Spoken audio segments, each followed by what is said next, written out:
friends, thanks for watching my videos. As we all know that grammar in any language is a major part, because if we do not use precise grammar, it can change the meaning of the sentence in all manners. So it is very important to use precise language. Hence, we are here to show you the right way with some examples and pictures so that everyone can easily understand. So let's start. Verbs. A word used to describe an action, state, or occurrence and forming the main part of the predicate of a sentence, such as hear, become, happen, sing, etc. For example, hear, sing, and run. Verbs are classified into three main categories. First, physical verb. Physical verbs are action verbs. They describe specific physical actions. If you can create a motion with your body or use a tool to complete an action, the word you use to describe it is most likely a physical verb. For example,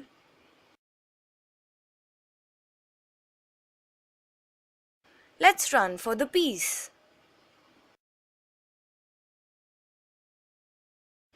I hear the train coming.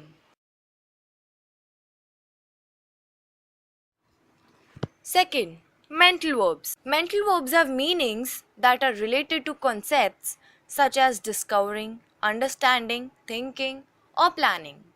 In general, a mental verb refers to a cognitive state. For example, I know the answer. Who really discovered America? Third, states of being verbs, also known as linking verbs. State of being verbs describe conditions or situations that exist. State of being verbs are inactive since no action is being performed. These verbs are usually complemented by adjectives.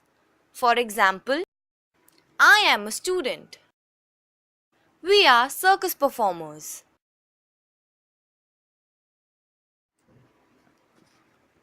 Types of verbs. How many types of verbs are there?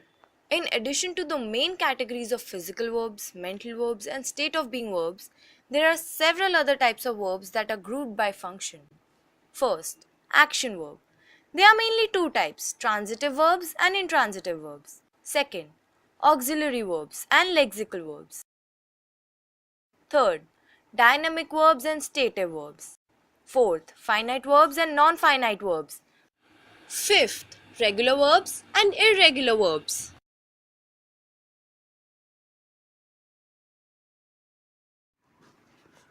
First, action verbs. They express specific actions and are used anytime you want to show action or discuss someone doing something. For example, Mary walked to school. Louis thought about the math problem. There are mainly two types of action verbs. First, transitive verbs. Verbs that are used together with a direct object. The object can be a person or a thing. For examples,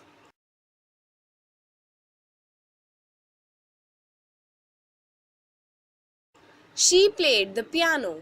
In this, played is a transitive verb with the direct object piano.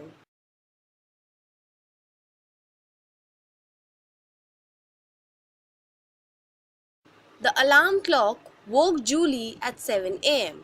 In this, woke is a transitive verb with the direct object alarm clock. These sentences answer the question what? Like in the first sentence, it answers she played what? She played the piano. Same way in the second sentence, what woke Julie at 7 a.m.? The alarm clock woke Julie at 7 a.m.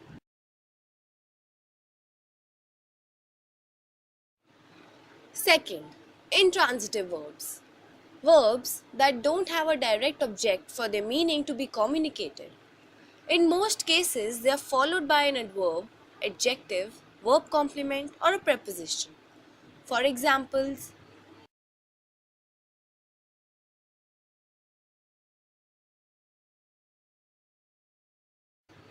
The boys play in the park on weekends.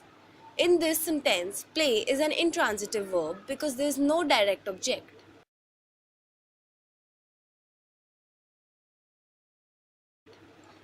The kids are jumping. Jumping is an intransitive verb because there is no direct object. In both these sentences, we do not get the answer for the question what. Like, the boys play in the park on weekends. But the boys play what? We do not get any answer. Same way, in the second sentence, the kids are jumping.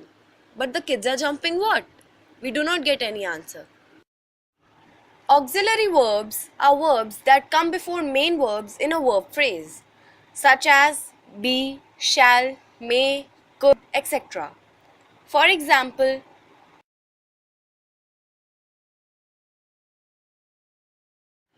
if all goes well, I will be going home today. In this, be is an auxiliary verb which is accompanying the main verb going. We shall meet tomorrow in the afternoon and discuss the matter we left pending. In this, shall is the auxiliary verb which is accompanying the main verb meet. Lexical verb is any verb that is not an auxiliary verb or helping verb, also called a main verb. For example, he will be coming home for dinner. Thomas will be organizing the group before he travels. Dynamic verbs are verbs that are basically used to show a process, an action, or a sensation rather than a state. For example, he drives carefully down the hill. She threw a stone at me angrily. Stative verbs are verbs that are basically used to define a situation or state. For example,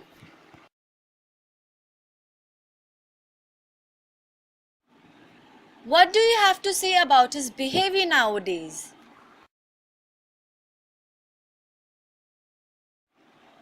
You seem too tired to continue working today.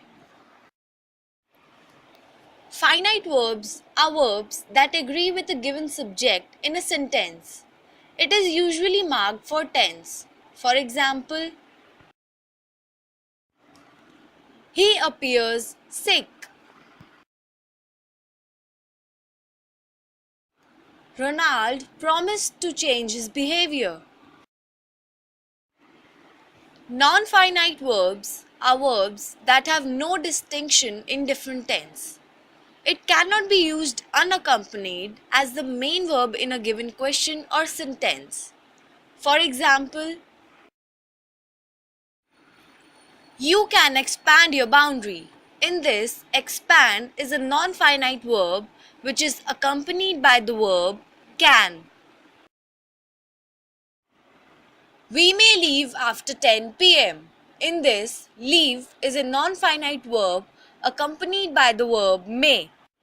Regular verbs are verbs whose past participle and past tense is attained by adding d or ed or t for some. It is sometimes called a weak verb. For example, I accepted the offer. He fenced the area. Irregular verbs are also called strong verbs. It does not usually follow the rules for common verb forms. They usually do not have the predictable ed ending. For example, we went home early. They came by bus on a Saturday morning. For more videos, subscribe to my channel Ducksoup.